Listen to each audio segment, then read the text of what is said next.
Hi guys. It is a Wednesday and I think I'm going to attempt another one of those week in a life vlogs. I just rocked up to the gym because every Wednesday at 11 we film a podcast. I'm part of the Zero Weakness podcast, so you can find it on YouTube if you want to watch the video, or Spotify if you just want to hear us rambling on about lifting and powerlifting and all that stuff. But actually why I decided to vlog this week is because tomorrow morning I am getting a surgery and I cannot for the life of me pronounce it. So I'm going to describe it to you because if you are a female, you more than likely know someone or might have even personally experienced this surgery before. Last year, I had already been seeing my physio for a good year, and this wasn't my first rodeo. I had been to a couple of physios up at this point, and I was just getting really frustrated because I have been experiencing this niggling hip pain through my main lifts. And if you know anything about me, I squat, bench press and deadlift religiously, but my squats and deads have been suffering for the last 24 months because of this pain, and the rehab I have been doing has certainly been worth it. You know, I've really been able to detect some other just like faults or weaknesses in my genetic makeup, or just like the way that I'm built, or more sure I should say what I've been neglecting and what I need to address. So going to the physio or seeing Scott at Effectus Physio in Brisbane was certainly worth it, but it got to a point where he referred me to get a ultrasound. That ultrasound incidentally picked up some other stuff, because really we were just trying to have a good close look at my hip, and it captured part of my uterus, and it caught a cyst in there, a 3 to 4 centimeter cyst that happens to be on the left side, which is where all of my pain kind of congregates. And you know, this is really not my area of expertise. I don't know if referred pain can travel that far or if it even is connected somehow, but I just started to really like lean into the idea of this cyst being the root cause of my pain. It just seems very coincidental that the pain is up and down and very unpredictable. Certain times of the month during my cycle, the hip pain and lower back pain hurts more than others, and sometimes it's not there. And I'm back, but I'm on my iPhone because my vlogging camera died. So I received that that feedback. I received the news that I had that cyst sitting in there, and I went and saw a gynecologist, and she suggested that I get this cyst removed. And the surgery itself I cannot pronounce, but it's something along the lines of laparoscopy, a DNC and a hyster something. That's tomorrow. And I just thought I would talk about it because, for one, I think that it can be a touchy subject for some, because this surgery is associated with, or can be associated with, fertility risk, because they do go in there, and if they can find stuff that suggests endometriosis, they probably are going to scrape out more cysts. That's what they're looking for, because they can get a really good look at what's going on inside there, because an ultrasound or a scan can only do so much. And I just didn't really think that this is something that I would be dealing with ever. You don't think it's going to happen to you, and it's not a serious surgery. Plenty of women go through it, but in the same breath, you just still don't think it's going to happen to you. And you also can get into a bit of a cycle of self-blame and think, what could I have done differently to avoid this? But TLDR, I am kind of in it for the hopes that my hip pain also subsides. I have a mutual friend that also had this surgery 2 years ago, and she had suspected endometriosis, but she wasn't experiencing symptoms like a lot of women do, such as just like heavy and painful periods. She actually probably only rated her periods as like a mild pain, and that's me. I don't think that my period symptoms are that bad on the physical side of things. So again, I just didn't think it would ever be me. But that's tomorrow. And then on a more exciting note, we have my brother Ken's first powerlifting meet this weekend. It's a novice comp on the Gold Coast, and I won't be able to actually physically handle him because I think I'll still be recovering, but my partner Thomas is going to help out, and I'm going to document that because powerlifting is a big part of my life, or just this gym scene is a big part of my life, and I want to share a bit more of that now because you know, that's what I'm about. I'm also going to take you along for my session today in the gym. I'm going to try and film charge my vlogging camera upstairs before, because we're about to go do the podcast, and then alas, take you through a leg day. Let's go do that podcast, let's go train, and then let's reconvene. Watching the staff. Catching your haircut, CJ. It's not very easy. Podcast is done, so I'm going to eat my lunch, which is obviously not ideal because you kind of want to be eating a couple hours beforehand from a heavy leg day, but you know what? Sometimes the stars just don't align and you have to eat lunch right before you train. My mum made Japanese beef curry and it is amazing. Sorry about this lighting. Maybe over here. There we go.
Where is this? Gold Coast Private Hospital, honey. Good morning. As you may have overheard, today is my surgery. And just to follow on from what I was talking about yesterday, in case you don't really know what a laparoscopy entails, there are 3 incisions into this area here. Oh, I'm on low battery. 1 in the belly button. On the lower left, lower right hand side. They get in there and, you know, they're looking for what they might not have been able to pick up in the ultrasound or the scan or whatnot. So I guess I'll let you guys know what they find. Good morning. So I had my surgery on, what day was it? Thursday, and it's Sunday. And I kid you not when I say I have been horizontal the last few days. I thought that I could even give you an update, you know, in hospital, but I just didn't have the energy for it. But today I'm mustering up all my energy because today is Ken's comp and I'm gonna film. It's a novice comp, so it won't be exactly like what you would expect from a sanctioned comp. So a novice powerlifting meet just means that there are obviously rules that every competitor has to adhere to. And there's placings and there's scoring, but whatever the end results may be, they don't end up on powerlifting.com. So sanctioned comp, the rules and regulations are a little bit more rigid. And obviously when you compete in a sanctioned comp, sometimes that can lead you down the path of doing, you know, a nationals or a worlds even. But novice meets are so much fun. And I always feel like a person's first comp ends up being one of their most memorable comps. So we're going to document Ken's first powerlifting meet. Sport isn't for everyone. You know, you have to spend a good amount of time, like 5 to 6 hours, just to watch one person get their 9 minutes on the platform, because everybody does 9 lifts. They'll do 3 squats, 3 bench presses, and 3 deadlifts. But you kind of have to wait your turn because there's obviously about 10 to 15 other people who are also there to do their 3 squats, 3 bench presses, and 3 deadlifts. So 9 minutes for Ken is gonna take like probably 6 hours. I love this sport. I can't wait to show you guys a little bit more. So yeah, let's go check out Ken's comp.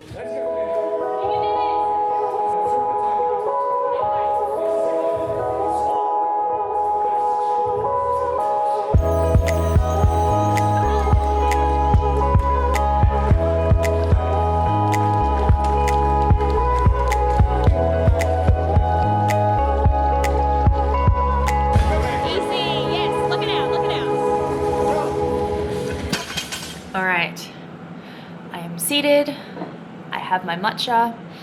I hope you don't mind me sipping on my drink. I hope you have a drink beside you as well, or at least a snack. I think I'm gonna start from the top. I don't want to go in assuming that you guys have been keeping up to date across all of my platforms like Instagram. But I have been sharing a lot of this part of my health journey. I don't know if you'd call that. And I'm extremely lucky to have not experienced any major health concerns in my 31 years on this planet. That's not to say that I think I am the picture of health right now, but nothing too scary, which is such a blessing. But yes, let's start from the top. Let's not dilly-dally anymore. I have always had normal periods, or at least somewhat normal periods.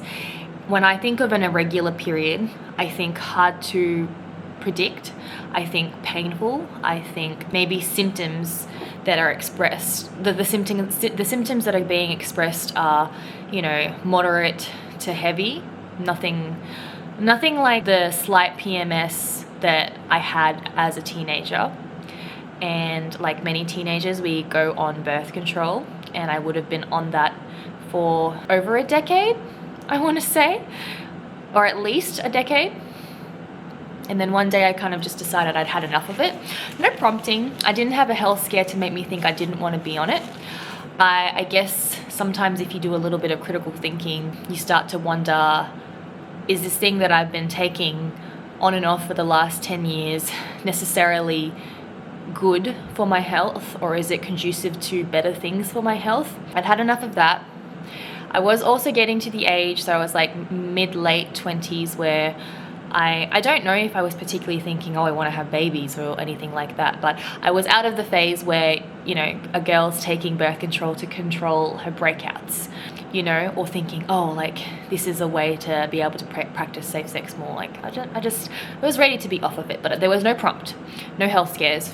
And the 2 years after that, granted, it was a bit of a tumultuous time in my life. Certainly felt that transition of going off of birth control. Oh my goodness.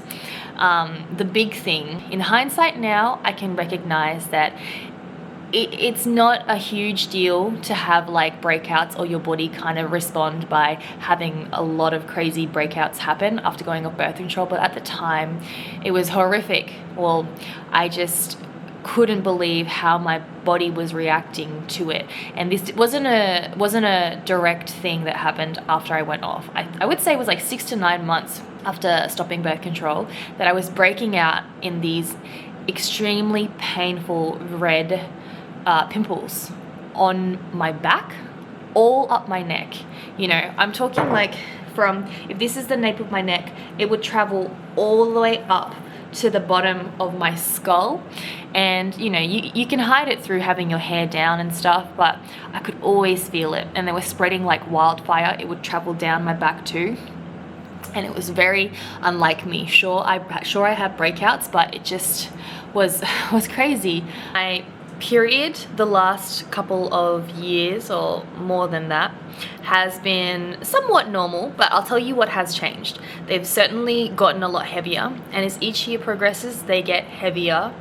The pain or cramps they get around my period time, my cycle, have increased, but I would never rate it higher than, say, a 3.5 out of 10. So nothing out of the ordinary. You wouldn't think that would suggest that somebody might have something such as endometriosis, even a mild case. But a big shift in my life that I noticed after going off birth control. I'll never know if this is directly to do with birth control, if it was other lifestyle choices. And I don't think I need to know. What I can focus on now is, solving this issue. And I'm happy to call it an issue because I don't want to live like this. But I was diagnosed with PMDD earlier this year, which, if you aren't aware of what that is, it's premenstrual dysphoric disorder.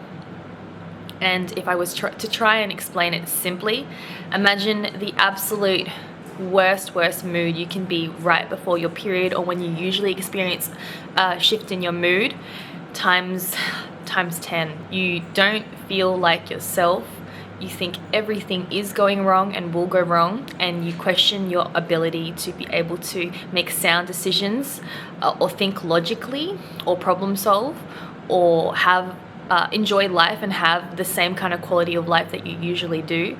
It's just been quite tough, and it's a bit of a lonely little venture, because with all the support that you can have, it is still something that you have to kind of navigate on your own. A lot of women, I think, kind of resign to the fact that this is it. Like, I have PMS, I have a bad mood, and I just deal with it because I'm a woman. And maybe that could be the case for a lot. You know, they have a bit of a low mood, but it doesn't affect their life overall. But for myself, I am very, very invested in and incentivized to be able to work on this. So a little bit more background before I talk about my surgeries. I have done a lot of blood work before pre-surgery, just to see, you know, if my hormones might be playing a role in these mood changes, and a lot of the results are coming back with a pretty resounding yes. Like, your hormones do suggest that you probably feel a little bit nuts sometimes. I'm not calling myself crazy, it's genuinely how I feel, like I'm losing my mind sometimes. Okay, so now to how I even considered or thought of the idea of, you know, this procedure, laparoscopy. I will get it right. A laparoscopy. Okay, so I, in the last 24 months, have been experiencing a specific kind of pain in a pain point, so my side left hip, for a while. And I always put it down to my training style. I have a powerlifting training style. I'm just gonna set this down because it's probably very annoying. Okay, you stay here. This is how through my matcha I am as well, by the way, because I was trying to set up this fiddle with this microphone. I hope it's working. So I have had this pain ongoing. I have probably seen 4 to 5 physios in the last 2 years. And not only that, I have been to my GP numerous times, received referrals for ultrasounds, and was it a CT scan or an MRI? One of them. And been diagnosed with glute medius tendinopathy, which just imagine a part of your body being underactive or a bit weak, and it just needs to be strengthened up, you know. So a lot of my rehab has been surrounding trying to strengthen this left side, and it has, helped a lot. And then at one point my physio thought it could be bursitis, which is, imagine that, but inflamed, you know. It's actually hurting because it's been going on for a while, and I'm aggravating it because it wasn't getting better. But the thing that I did notice all along the way was that it was very unpredictable and cyclical almost. Sometimes the pain would be a lot worse, and it wouldn't even necessarily be about how heavy of a squat or deadlift I was doing. It was just like sometimes I hurt more than others, and sometimes I could squat pain-free. And to me, that suggests that squatting, my technique, isn't the culprit.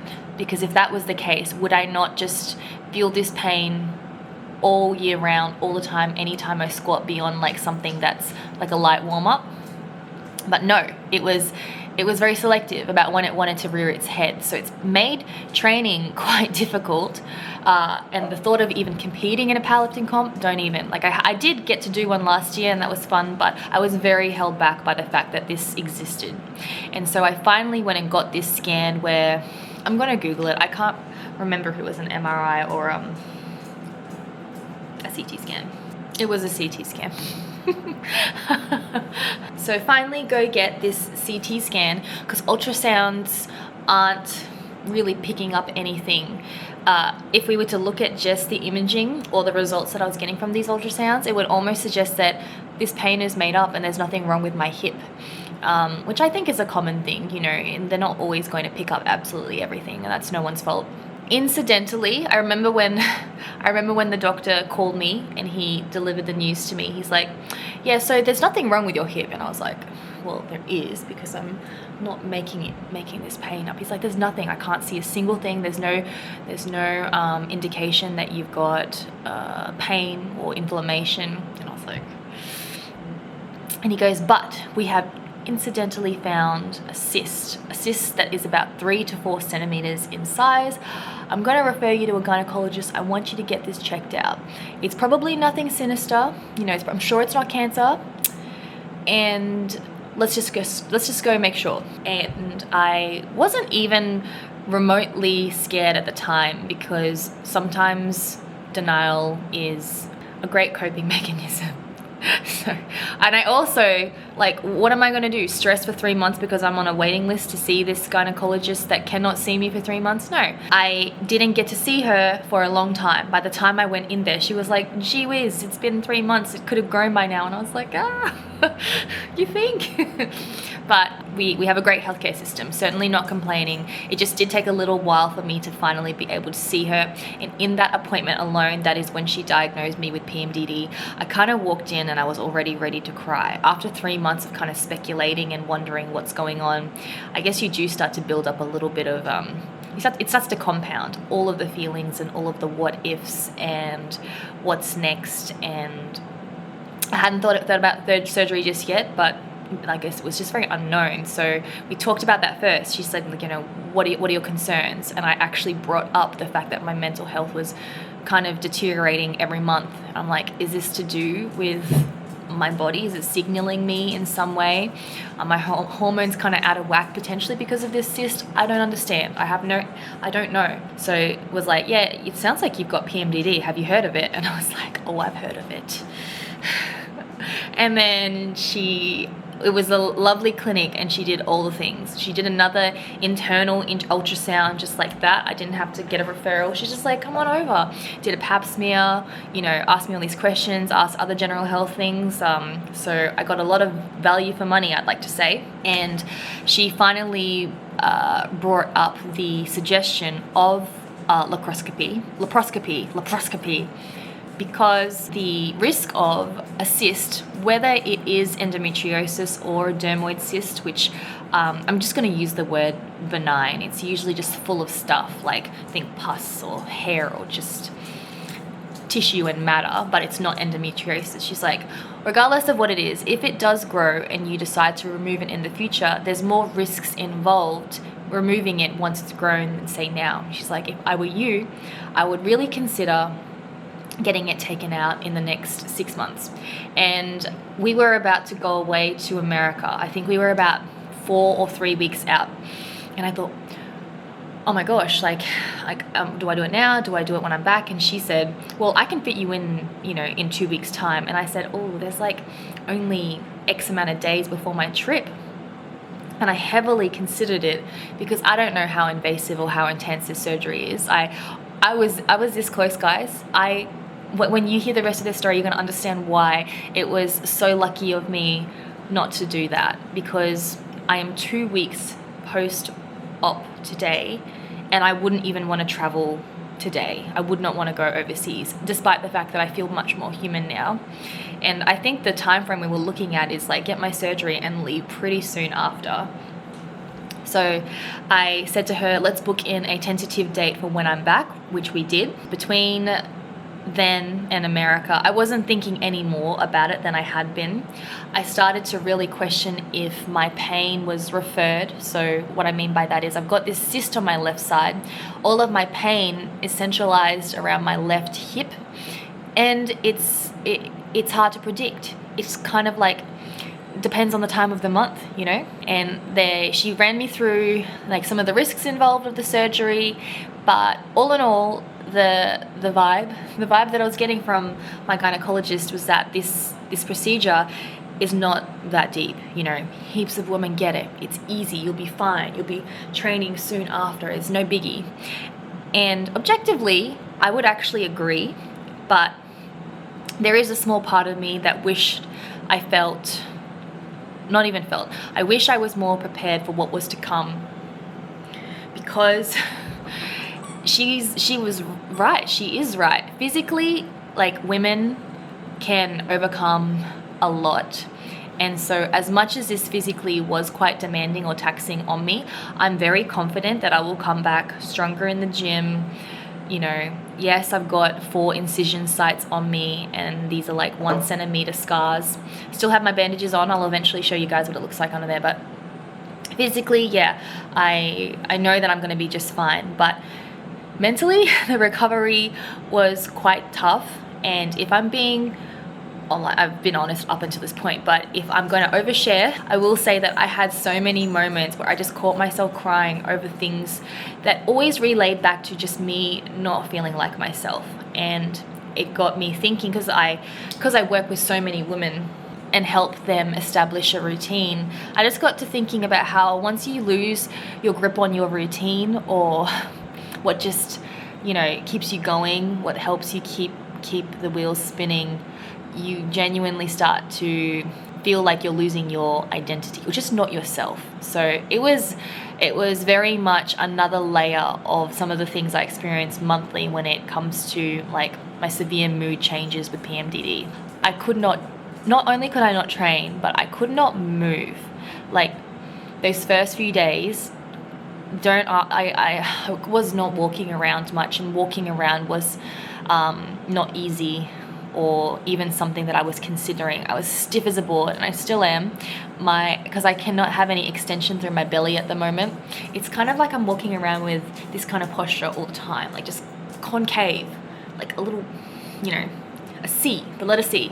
So that's what I wasn't expecting. And I walked in that day really lighthearted, because I was like, yeah, she told me it's gonna be nothing.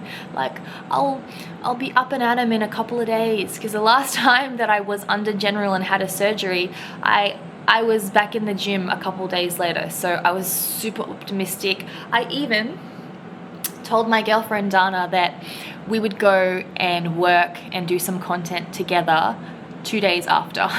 But this was my first experience doing it. I have had women reach out to me. I've had one specific girl who comes to mind who told me she'd had about 5 to 6 in her lifetime. I know she's younger than me. Oh my goodness, like unbelievable. So very, very strong. I don't think I was mentally or emotionally strong enough to handle it. I would now if it happened again, but yeah, so I learned a lot, I guess. But yeah, so the surgery itself, I went in the morning around 7:30 a.m. and I got, I guess, admitted about an hour later. And then there was another little bit of a teething period, probably another hour, where I was speaking to a nurse, and she was just interviewing me, asking me questions, just general things, getting me robed up and ready, put my little, what is it, like a shower cap, the scrubs, the socks that stop your legs from clotting, and they popped me on the bed where they wheel you around, and never had that before. Went in there into the surgery room, and obviously had the whole, you know, we're going to put this through your bloodstream, and then you're going to just go into a really, really deep sleep, you know, take big breaths, wake up. I was in a completely different room. I wasn't in my change of clothes. I was in, I think, a different kind of robe. I was completely alone, but somehow they knew to come check on me pretty soon after, and I was in and out of sleep the whole day. And whilst they heavily suggested that I stay overnight, I really didn't want to. I just wanted to be home. I wanted to be with Thomas, my partner, and at home with my dogs. And my room was actually situated just outside of my room, I should say. There was a reception desk, so a lot of staff coming and going. So the noise was keeping me from having a very rested sleep. Didn't feel like rest. So I asked if I could leave, and I eventually did. I got to leave it, I think. I got the okay or clearance to leave around 6-ish p.m, but we didn't leave till 7 because Thomas had to do a work call. So I was there for like 12 hours, which seems long, but didn't feel like it. And I guess originally I was going to stay overnight. And the first week is where they say you're completely out. Like if you have a job that requires you to be hands-on or not working from home, don't even think about it, in my opinion. And if you do work from home, I still would suggest, if you can, to take an entire week off at the very least.